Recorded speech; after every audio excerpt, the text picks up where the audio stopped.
choosing people na pwede mong tulungan na magbago ang buhay. Internet Hustlers is all about giving the same opportunity to everybody else na gustong magbago yung takbo ng buhay.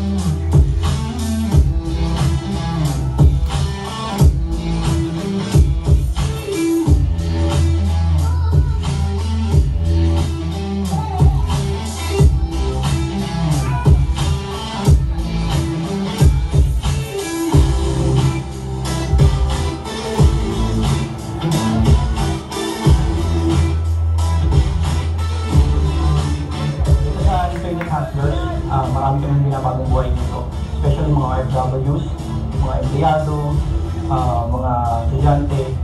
So kami mismo, kumbaga makakatulong dito, binuo namin ito ni Sir Jolo and our team, mas magbibigay buhay para sa inyo lahat. Kasi alam ko marami OFW na sobrang nahihirapan talaga. Especially mga 20 years, 15 years, 5 years, ang dami kong sobrang na-realize na pwede ka naman kumita dito sa Pilipinas. Marami naman talagang pwedeng pagkakitaan dito. Kailangan maging open mind ka lang sa lahat ng bagay, lalo-lalo na ngayon, dumaan yung pandemic, hindi ka namin masyadong na-feel yung pandemic because this system ng Internet Hustlers talagang solid talaga, solido kasi bigyan na namin ng programa to ni Sir Lolo and sa mga team, talagang sinuri namin ng gusto itong team namin and yun, marami talagang tutulungan sobra. So sa ngayon, naglabas na mga especially mga bata, diba? 18 years old, meron kami 19 years old, 23 years old, OFWs na nag-empleyado, naglabas ngayon and every month naglalabas kami ng mga panibagong resulta sa Internet Hustlers. Sobrang saya bilang co-founder ng Internet Hustlers. Grabe, kumbaga hindi ko inaasahan yung mga ganitong pangyayari. So, ikaw, talagang nagkamunak ang opportunity. Welcome pa dito sa aming Internet Hustlers community. Join now.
Internet Hustlers, ang goal ng aming community is baguhin yung takbo ng buhay mo using our SMMS program, using our latest online system na kung saan pwede kang tulungan nitong magbago yung takbo ng buhay mo gamit lang ang social media. Kaya kung matagal ka nang naghahanap ng tagumpay at pag-asenso, pwede mong subukan yung aming sistema, baka isa ka na din sa magkaresulta.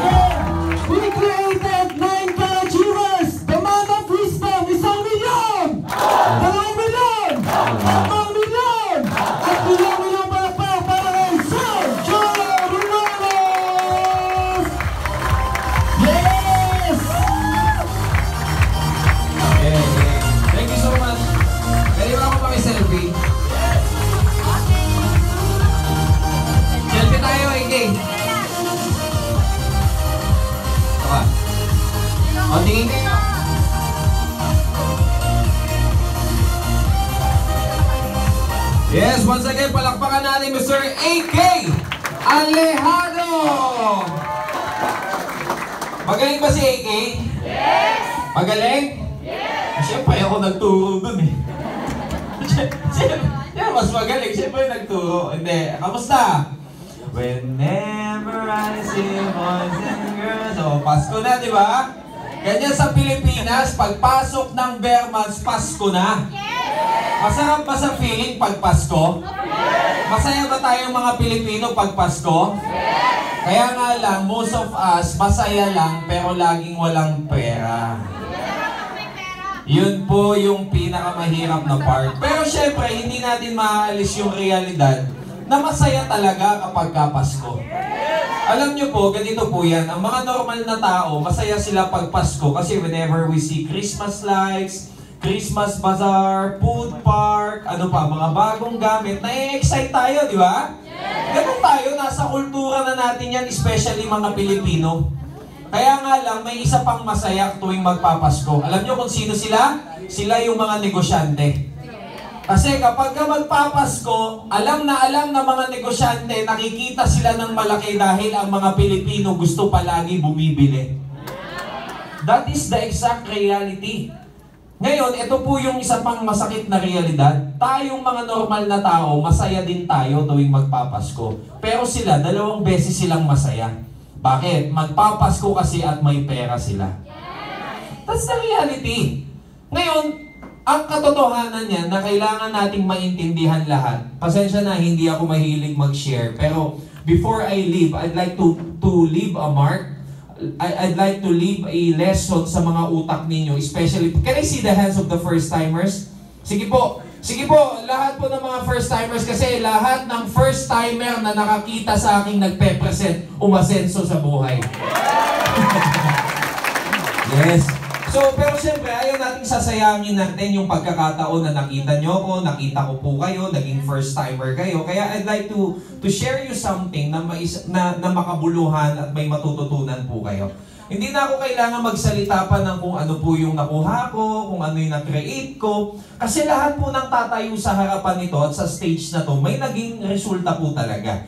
Tulad po nila AK, former McDo crew, si Grace Pamesa, dating supermarket cashier, si Jaika, dating estudyante from province, na ngayon full-timer na sa ginagawa nating negosyo, and that's because of our system from the Project High Community. Ganun kaganda. So sabi ko nga po, hindi na po yung tsamba. Pag ginawa mo ng 1 beses, tsamba. Pag ginawa mo ng 2 beses, swerte. Pero yung 6 na beses, 9 na beses kang nakapag-create ng 9-car achievers, it's not tsamba. It's what you call system. Kaya huwag niyo na pong tanungin kung may resulta talaga dahil meron. Pero ang dapat ninyong tinatanong mga kapatid, paano ba talaga nagkakaresulta sa buhay? Paano ba talaga umaasenso sa buhay? Talaga bang ang dahilan kung bakit may mayaman, may mahirap kasi yung iba nakapag-aral at hindi nakapag-aral? Na kaya ba talaga may mayaman at mahirap kasi yung iba pinanganak na mayaman at yung iba pinanganak na mahirap? Yun yung kailangan nating maintindihan. Ngayon, ako po ang magpapatunay sa inyo na hindi po dahil sa may nakapag-aral at hindi dahil sa may pinanganak na mahirap or mayaman kung ba't may mayaman at mahirap. Ang katotohanan po sa mundong ginagalawan natin, bakit may mahirap at mayaman kasi iba-iba yung way of thinking natin. Parang ganito na lang po, total Pasko naman yung pinag-uusapan natin. Every time na lang na magkakaroon ng Pasko, ng holiday, anong meron usually? Bonus. Tama? Ngayon, for the longest time that you've been working, sa lahat ng empleyado na nandito, kayo ang kinakausap ko. For the longest time that you've been working, kailan mo naisipan na yung bonus mo ipang negosyo mo? See? Kaya huwag ka pong magtaka kung bakit until now, negative po yung takbo ng buhay mo. Huwag ka pong magtaka kung bakit until now, hindi ka umaasenso. Kasi hindi po totoong dahilan na kung bakit wala kang pera kasi pinanganak kang mahirap. Hindi po, hindi ka lang utak negosyante. Excited kang bumili ng bagong damit pero pag inaalo ka ng pagkakakitaan, ayaw mo. Excited kang bumili ng bagong cellphone pero kapag mag-i-invest ka para sa negosyo, wala kang pera. Mas gusto mong naghahanda sa mga handaan kaysa ipang negosyo yung pera mo. That's why until now, hindi kayo mayaman. Ayaw mong mangutang, ayaw mong gumawa ng paraan para sa pangnegosyo, pero paghandaan, celebration, emergency, kaya mo lahat gumawa ng paraan. No wonder kung bakit wala kang pera. Kaya huwag niyo pong sisisihin yung nanay mo kasi mahirap kayo. Huwag mong sisisihin yung presidente ng Pilipinas dahil ilang presidente na, mahirap ka pa din. That is the isang reality. Yun po yung katotohanan. Tuwing magpapasko, tuwing mag-New Year, kailangan naghahanda ka ng bongga kahit wala kang pera. Sino nagsabing hindi ka makakapag-celebrate ng Pasko pag wala kang bonggang handa? Sino nakapagsabi na kapag wala kang handa kapag New Year's Eve, maghihirap ka? Wala! Pero naging mindset natin na kapag bagong taon, kahit wala ka ng pera, lahat yan ipanghahanda mo pa. Ipangbibili mo pa ng bagong damit, ng bagong gamit kasi Pasko naman. Next year na lang uli babawi. Kaya lagi mong sinasalubong yung New Year ng bokya ka. Tapos lagi ka nagsasabi na, next year! O ngayon na, Pasko na naman, walang niya ka, oh.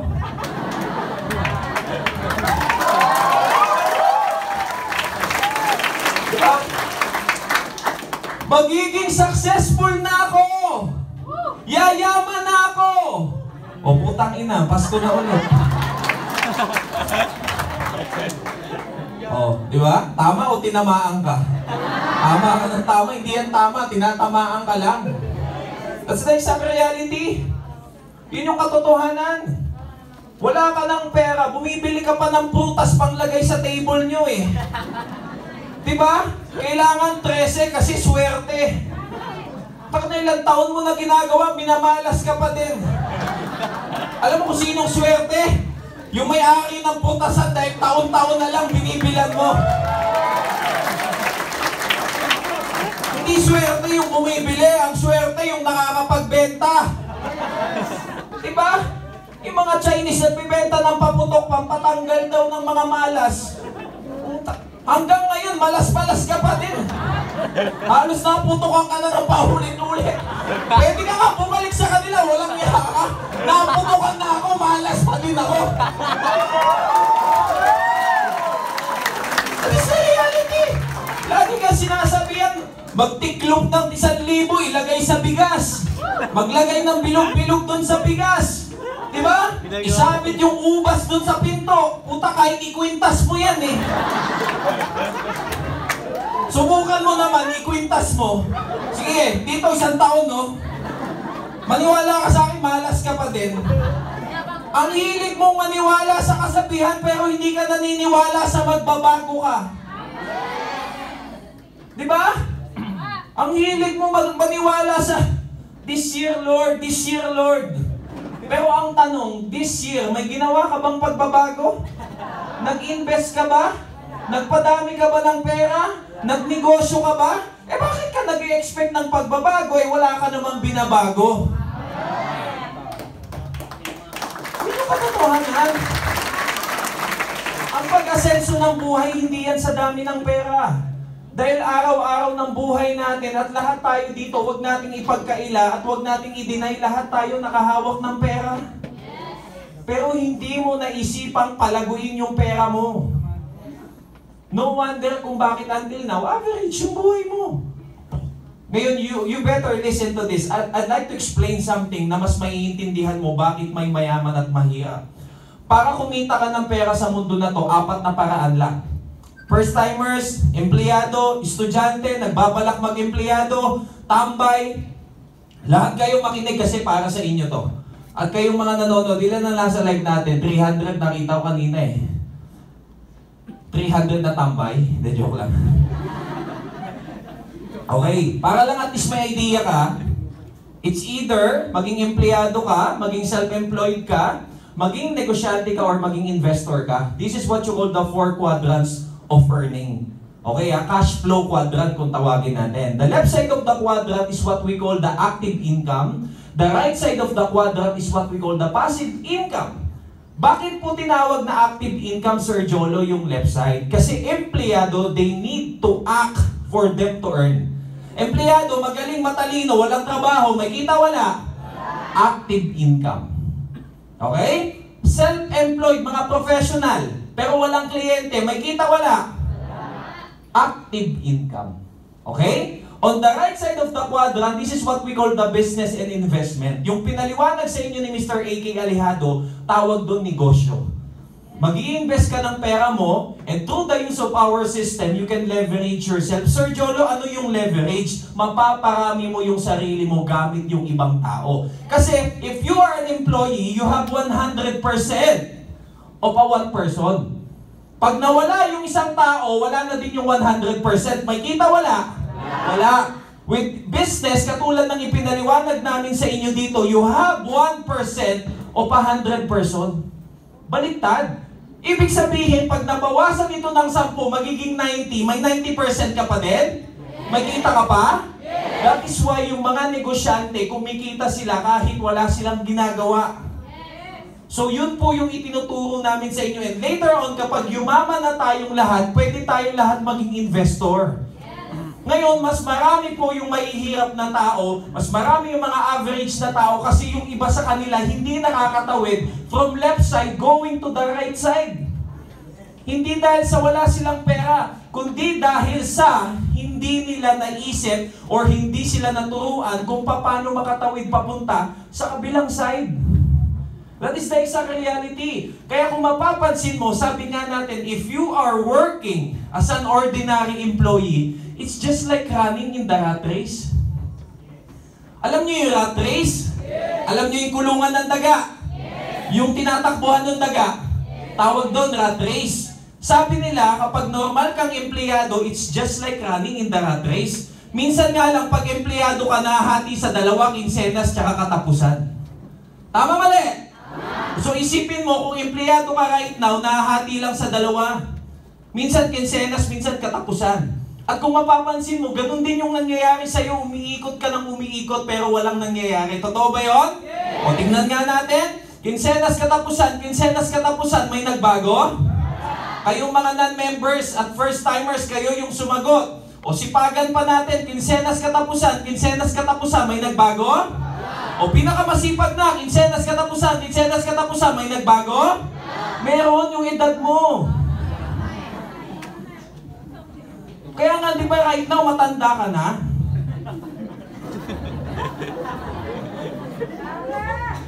Sabi din siguro ng iba, kung bala yan, nakamamatay yung salita mo.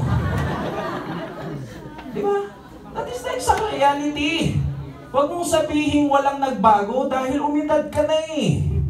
Wala lang nagbago. Dahil wala kang binago. Bars.